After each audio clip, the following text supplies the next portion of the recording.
মহারাষ্ট্রে জেলা পরিষদের বিজেপির প্রার্থীর নাম পশ্চিমবঙ্গের ভোটার তালিকায়। শুধু পশ্চিমবঙ্গেই নয়, মহারাষ্ট্রের ভোটার তালিকাতেও নাম রয়েছে তার। এবং মহারাষ্ট্রের জেলা পরিষদের নির্বাচনে বিজেপির প্রার্থী হয়ে প্রতিদ্বন্দ্বিতাও করছেন তিনি।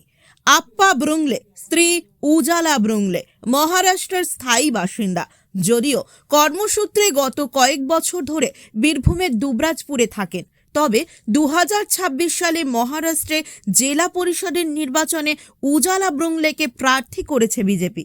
এদিকে পশ্চিমবঙ্গের ভোটার তালিকায় নাম রাখতে এনুমারেশন ফর্ম জমাও দিয়েছেন স্বামী স্ত্রী দুজনে।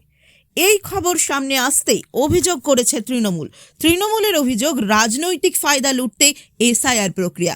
তারই প্রমাণ পাওয়া গেছে এই ঘটনায়। আর এই ঘটনাকে কেন্দ্র করেই শুরু হয়েছে রাজনৈতিক তরজা।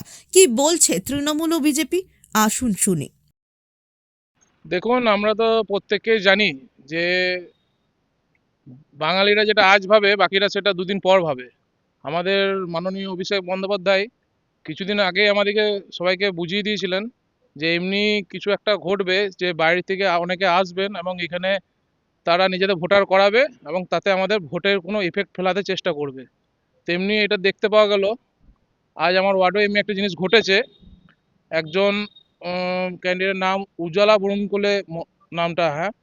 তো ইনি মহারাষ্ট্র থেকে শুনলাম যে মহারাষ্ট্রতে কোনো একটা জেলা পরিষদ ভোটে দাঁড়িয়েছেন এবং ইনি এখানে ভোটে এসআইআরে যে ওনার হিয়ারিংয়ে এসেছিল, নাম এসেছিল, সেখানে তিনি কিন্তু কোনো ডকুমেন্টস দেখাতে পারেননি এবং তার ডকুমেন্টসটা আমাদের যে বিএলও ও এআরও যে আছেন উনি হোল্ডও করে রেখেছেন, যেহেতু উনি কোনো ম্যাপিং করতে পারেননি বা কোনোভাবে দেখাতে পারেননি যে কি কোনো ডকুমেন্টস নথিভুক্ত করে পড়ে যে তিনি যে ভারতের বাসিন্দা। এটা বিহার নয়, এটা প্রথমে আমরা বুঝিয়ে দিয়েছিলাম, এটা পশ্চিমবঙ্গ। আমরা সব কিছু আগে থেকে লক্ষ্য করে রাখি এবং এটাও লক্ষ্য করেছি। শুধু খারাপ এটাই লাগছে যে এই জিনিসটা বাকি নির্বাচন কমিশনের চোখে লাগছে না, যে একজন মহারাষ্ট্রে নিজের বিজেপি দাঁড়াবার জন্য ক্যান্ডিডেট হয়েছে, কিন্তু তিনি পশ্চিমবঙ্গ তিনি নিজের ভোটারটা কি করে রেখেছেন এবং পশ্চিমবঙ্গ ভোটারটা তিনি এসআইআর বা হিয়ারিংয়ে ডকুমেন্টস জমা করতে পারেননি। তার মানে তিনি প্রপার যে ভারতীয় সেটা দেখাতে পারছে না, কিন্তু উনি ওখানকার মহারাষ্ট্রের জেলা পরিষদের ক্যান্ডিডেটও হতে পারছেন। দেখুন, তৃণমূল কি বলল বড় কথা নয়। প্রথম কথা, যে ব্যক্তির কথা বলা হচ্ছে তিনি মহারাষ্ট্রে থাকেন, দুবরাজপুরেও থাকেন। অতএব সেই ব্যক্তিকেই জিজ্ঞেস করা উচিত তিনি দু জায়গায় ফর্ম ফিল আপ কেন করেছেন। এসআইআর চলছে আর ভোটার তালিকা তৈরি করার দায়িত্ব ইলেকশন কমিশনের। যদি কোনো ভুল করে থাকেন তার ব্যবস্থা গ্রহণ ইলেকশন কমিশন করবেন।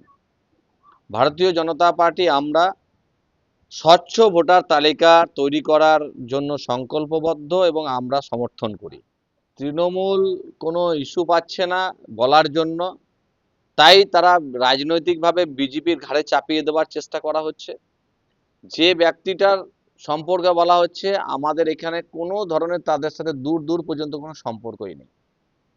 তাই তাদেরকেই জিজ্ঞেস করা উচিত এবং কোনো ধরনের ব্যবস্থা গ্রহণ করার থাকলে আইনের রাস্তা খোলা আছে, ইলেকশন কমিশন দেখছেন, নিশ্চিতভাবে ব্যবস্থা গ্রহণ করা উচিত।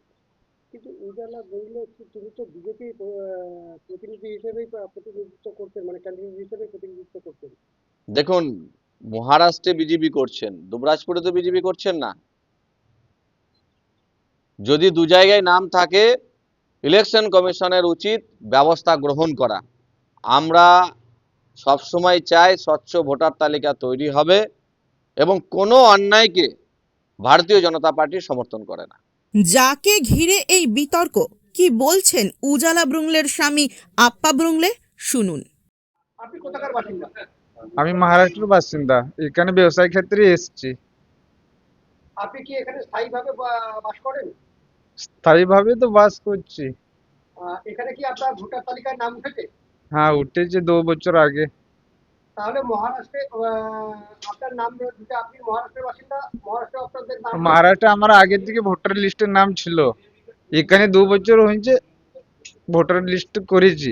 আমি চাইছিলাম এক জায়গাতে করব, ওখানে কাটবো না এখানে কাটবো, কিন্তু ওখানে আমার আমার এখন স্ত্রী ওখানে দাঁড়িয়েছে বিজেপি থেকে, তাহলে আমি আমার এখানকার ক্যান্সেল করব। উজালা বললে কে হয়? আমার ওয়াইফ। আর তিনি তো বিজেপির ক্যান্ডিডেট হিসেবে নাম রয়েছে বিজেপির লিস্টে। হ্যাঁ, তারপরে আবার এসআইআর কি করে নাম এসআইয়ের আগে হলো, তারপর তো বিজেপি ভোটার লিস্টে 4 দিন হলো। আপনাকে কি কোনো রাজনৈতিক দল বলেছিল যে না না না, কোনো রাজনীতি দলের কোনো ইয়ে নাই। তাহলে মহারাষ্ট্রে আপনাদের দুজনের স্বামী স্ত্রীর নাম থাকা সত্ত্বেও পশ্চিমবাংলায় এসআইআর এর এনুমারেশন ফর্ম ফিল আপ করলেন কেন? এসআইয়ের ফর্ম তো ফিল আপ করতেই হবে এক জায়গাতে রাখতে গেলে। হ্যাঁ, তো আপনার তো মহারাষ্ট্রে, তো হুম বেঙ্গলে কেন করলেন? আপনারা তো মহারাষ্ট্রের লোক, হুম। ওখানকার স্থায়ী বাসিন্দা বলছেন, তাহলে পশ্চিমবাংলার এসআইআর প্রক্রিয়ায় এনুমারেশন ফর্ম ফিল আপ করতে গেলেন কেন? আমি করতে গিয়েছি মানে আমি ভাবছিলাম এক জায়গাতে রাখতে হবে। মহারাষ্ট্রে তো এসআইয়ের হয় নাই, আর এখানে এসআইয়ের হয়েছে, এক জায়গাতে রাখবো, সেই জন্য গিয়েছিলাম।